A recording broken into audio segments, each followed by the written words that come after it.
हाँ जी फ्रेंड्स, क्या हाल चाल। Welcome with Kritika Sao. So guys, चलिए आज का पॉडकास्ट हम स्टार्ट करते हैं। वैसे तो आप लोगों ने थंबनेल देख करके समझ ही लिया होगा कि आज का पॉडकास्ट किसके ऊपर है, लेकिन फिर भी मैं क्लियर कर देती हूँ कि आज का जो ये पॉडकास्ट है ये जनाब एंड मैडम के ऊपर में होगा। इनकी जो कुछ राज की बातें हैं जो कि मीडिया से, लोगों से इन लोगों ने छुपाने की बहुत कोशिश की, लेकिन खैर छुपा नहीं पाए, क्योंकि बोलते हैं ना कि सच कभी भी छुपता नहीं, वो तो लोगों को नज़र आ ही जाता है। तो आज के इस पॉडकास्ट पे हम बात करने वाले हैं उसी मैडम और जनाब के बारे में। लेकिन उससे पहले मेक श्योर कि अगर आप लोग कोई नए हैं तो प्लीज़ मेरे चैनल को सब्सक्राइब कर दीजिएगा, साथ ही साथ बेल आइकन प्रेस कर दीजिएगा ताकि मेरे वीडियोस के नोटिफिकेशन आप तक पहुंच सके।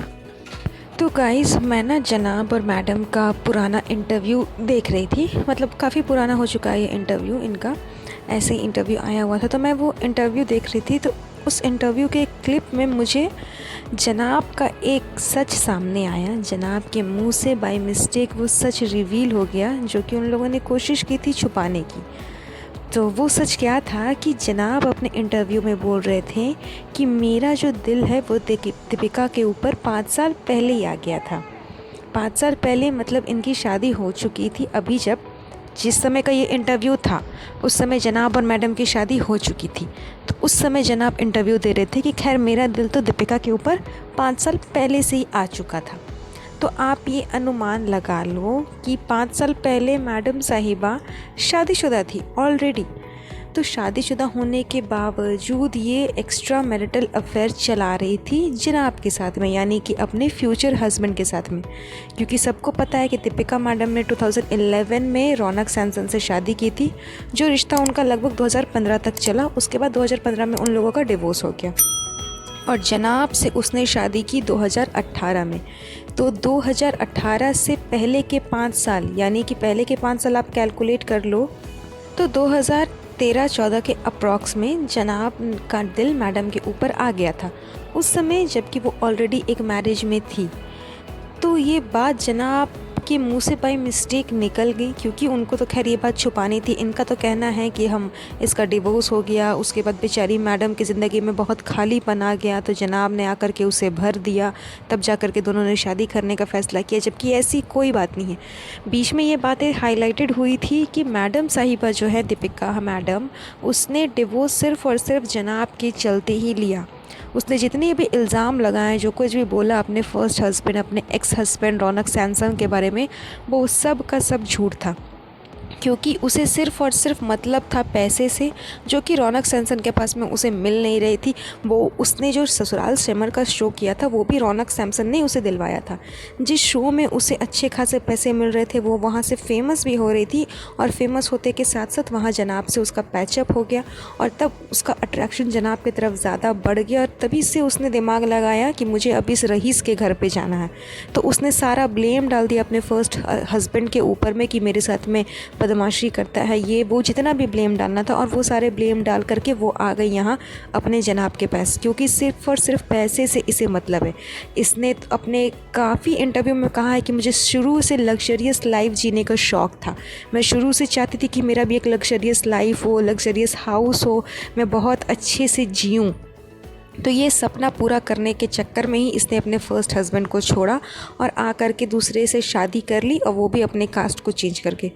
तो जनाब जब ये सारे डायलॉग मारते हैं कि खुश रहिए, प्यार बांटिए, सही चीज़ करिए, गलत चीज़ मत करिए, तो ये डायलॉग मारने का मतलब क्या है? जब तुम खुद गलत चीज़ करके बैठे हो, किसी और लड़की का घर तोड़ करके उसके साथ में अफेयर करना, फिर उसके साथ में शादी करना, इवन इस हद तक इसने किया कि उसका कास्ट चेंज करवा दिया, उसके धर्म को चेंज करवा दिया। ऊपर से उसकी एक छोटी सी बच्ची थी, उस बच्ची को भी छोड़ने के लिए मजबूर कर दिया।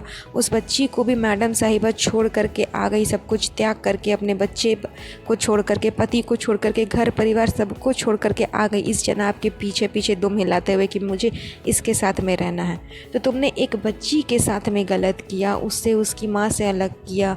अब उसके फादर उसे रख रहे हैं कि नहीं रख रहे, इस बात का भी कोई खुलासा अभी तक हुआ नहीं कि वो बच्ची अपने फादर के साथ में रह रही है या कहीं और रह रही है। तो मतलब उस बच्ची की ज़िंदगी ने इस जनाब ने बर्बाद कर ली। तो फिर तुम जो ये डायलॉग मारते हो कि गलत चीज़ मत करिए, ये क्या सोच करके मारते हो? जबकि ये इंसान खुद अपनी ज़िंदगी में बहुत सारी गलत चीज़ें कर करके बैठा हुआ है, बहुत ही गलत चीज़ है।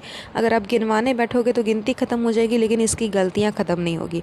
और ऊपर से दोष देगा कि तुम कुछ औरतों जो हो ना, तुम लोगों को गुनाह पड़ेगा, अल्लाह से डरो, अल्लाह से डरो, तुम लोगों को गुनाह पड़ेगा, तुम कुछ औरतों, तुम्हें अल्लाह ना सज़ा देगा, सज़ा, तुम लोगों को सज़ा मिलेगा। तो लोगों को बोलने से पहले, औरतों को गुनाह दिलवाने से पहले आप पहले अपने गुनाह तो गिन लीजिए जनाब कि आपके ऊपर कितना गुनाह लगा हुआ है और उन सारे गुनाह की आपको क्या क्या सज़ा मिलेगी।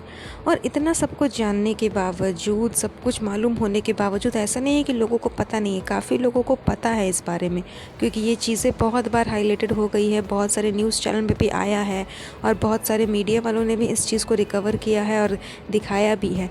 लेकिन उसके बावजूद इनके अंधभक्तों को देख लीजिए, अंधभक्तों की जो लिस्ट है वो तो कम होती ही नहीं है, बढ़ती ही जाती है, बढ़ती ही जाती है। व्यूज़ पे व्यूज़ इनके ब्लॉग में आते ही रहते हैं। पता नहीं क्या जादू किया है अंधभक्तों पे कि इतना सब कुछ सच्चाई जानने के बावजूद इनके अंधभक्त इनका ब्लॉग्स देखते रहते हैं और गलत चीज़ इनसे सीखते रहते हैं और यही गलत चीज़ करेंगे अपने पेरेंट्स के साथ में, दूसरी लड़कियों के साथ में और पूरे समाज को गंदा करेंगे। इसके अलावा वेल गाइस, आज के लिए बस इतना ही। वीडियो अगर पसंद आया होगा तो प्लीज़ वीडियो को लाइक और शेयर ज़रूर कर दीजिएगा और मेरे चैनल को सब्सक्राइब ज़रूर कर दीजिएगा। साथ ही साथ बेल आइकन को दबाइएगा ताकि मेरे वीडियोस की नोटिफिकेशन सबसे पहले आप तक पहुंच